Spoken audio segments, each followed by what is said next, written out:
അകത്ത് കയറാൻ വേണ്ടി വന്നതാണോ? അതകത്ത് തുറക്ക്. ഇത് തുറക്കാനല്ലേ പറഞ്ഞ, പിന്നെ എന്ത് താമസം എന്ത്? വാർഡ് കൗൺസിലറാണ് സ്മൃതി. ഇവരാണ് നേരത്തെ പറഞ്ഞത് ഗോഡൗൺ ആണെന്ന്. അപ്പോഴാണ് നമ്മൾ ദൃശ്യങ്ങൾ സഹിതം പറഞ്ഞത് ഗോഡൗൺ അല്ല, ഭക്ഷണശാലയാണ്. ഉള്ളി തൊലിക്കുന്നതും മാവ് കഴിക്കുന്നതും ഒക്കെ നമ്മൾ കൊടുത്തായിരുന്നു വിഷയം.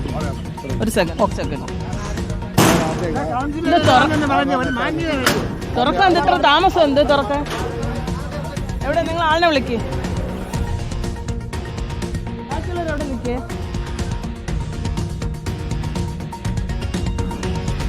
നിങ്ങളെ മാനേജർ എവിടെ? നിങ്ങളെ മാനേജർ എവിടെ? വിളിക്കേ. നിങ്ങൾക്ക് മാനേജറൊന്നും ഇല്ലേ? എന്നാ പുറത്തിറങ്ങ്, എല്ലാവരും പുറത്തിറങ്ങ്. എല്ലാവരും ഇല്ലെങ്കിൽ ഞാൻ പൂട്ടി താക്കോലെടുക്കുക. പുറത്തിറങ്ങ്. ഞങ്ങൾക്ക് തരുന്ന ഒരു വാക്ക്, പിന്നെ നിങ്ങൾ കാണിക്കുന്ന വേറൊരു വാക്ക്. ഇറങ്ങ്, എല്ലാവരും ഇറങ്ങ്, വെളിയിൽ ഇറങ്ങ്. ഒരാൾ പോലും അതിൻ്റെ അകത്ത് കാണരുത്. ഇറങ്ങ്. നിങ്ങൾ അടുപ്പൊക്കെ ഓഫ് ചെയ്തോ? ഇറങ്ങ്. ഞങ്ങളിലാണ് കളിക്കുന്നത്. നമുക്ക് തന്ന വാക്ക് എന്താണ്? നിങ്ങൾ പറഞ്ഞത് ഫുഡ് ഉണ്ടാക്കൂല, പിന്നെ ഗോഡൗൺ മാത്രമെന്ന് പറഞ്ഞാണ് ഞങ്ങൾ അന്ന് താക്കീത് തന്നിട്ട് നിർത്തിയത്. ഈ നിലവിലുള്ള വിഷയം പരിഹരിക്കണമെന്ന് പറഞ്ഞിട്ട്. അപ്പം നിങ്ങൾ എന്താണ് കാണിച്ചത്? വീണ്ടും ഇവിടെ ഫുഡ് ഉണ്ടാക്കുന്ന നമ്മളൊരുമാതിരി മോശക്കാരാക്കുന്ന രീതി. കോർപ്പറേഷന് നാട്ടുകാരുടെ പ്രശ്നം പരിഹരിച്ചിട്ട് ചെയ്താൽ മതി എന്ന് പറഞ്ഞല്ലേ? നോക്കട്ടെ, അപ്പുറത്ത് നോക്കട്ടെ.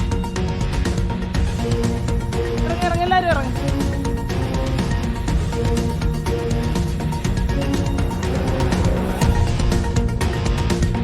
ഇതാണ് അവർ പറഞ്ഞത്. ഹലോ, കിച്ചൺ മാറണ്ട. ഞാനിത് പൂട്ടിക്കുന്നു. ഇനി നിങ്ങളുടെ സംസാരമൊന്നും ഞങ്ങൾക്ക് കേൾക്കാൻ താല്പര്യമില്ല. നിങ്ങൾ ഞങ്ങളോട് പറഞ്ഞ വാക്ക് പാലിച്ചിട്ടില്ല. ഇനി ഇവിടെ ചെയ്യാൻ സമ്മതിക്കത്തില്ല. ഞാനിത് പൂട്ടും. നിങ്ങളുടെ സ്റ്റാഫിനൊക്കെ ഇറങ്ങാൻ പറഞ്ഞോ. എല്ലാവരും ഇറങ്ങാൻ പറഞ്ഞോ. മാനേജറാണ് വിളിച്ചത്. ഞങ്ങളോട് പറഞ്ഞത് ഇത് ഇനി പിന്നെ ഗോഡൗൺ ആയിട്ട് മാത്രമേ പ്രവർത്തിക്കുകയുള്ളൂ എന്നാണ് പറഞ്ഞത്. അതുകൊണ്ടാണ് ഒരു സ്ഥാപനമില്ലേ, നമുക്ക് പെട്ടെന്ന് പൂട്ടാൻ പറ്റില്ലല്ലോ. 2 ആഴ്ചയായി പറഞ്ഞിട്ട്. ഞങ്ങൾ ഇനി സ്ഥാപനത്തെ പൂട്ടുകളെന്ന് പറഞ്ഞു. ഇത് ഞാൻ ആഴ്ചയിലൊക്കെ വന്ന് കാണുന്നതാണ്. ഇവർക്ക് താക്കീത് കൊടുക്കുന്നതാണ്.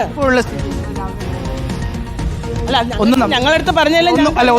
ഞങ്ങളുടെ പറഞ്ഞോട്ടെ, ഇതൊരു സ്ഥാപനമാണ്. നമുക്ക് കയറി ഒരുപാട് എല്ലാ ദിവസവും ഒന്നും ചെയ്യാൻ പറ്റില്ല. സഹോദരൻ, അത് ഞങ്ങൾക്ക് അറിയാന്നുള്ള ഒന്ന് ആണുങ്ങളാണ്. നമുക്ക് വലിയ പ്രയാസമായി. ഞങ്ങളടുത്ത് അതെ. ഇപ്പൊ ഞാൻ നിങ്ങളുടെ മുന്നിൽ ഇവിടെ പറഞ്ഞ വാക്ക് ഗോഡൗൺ എന്നാണ്. മേഡം അങ്ങ് നോക്കിയാൽ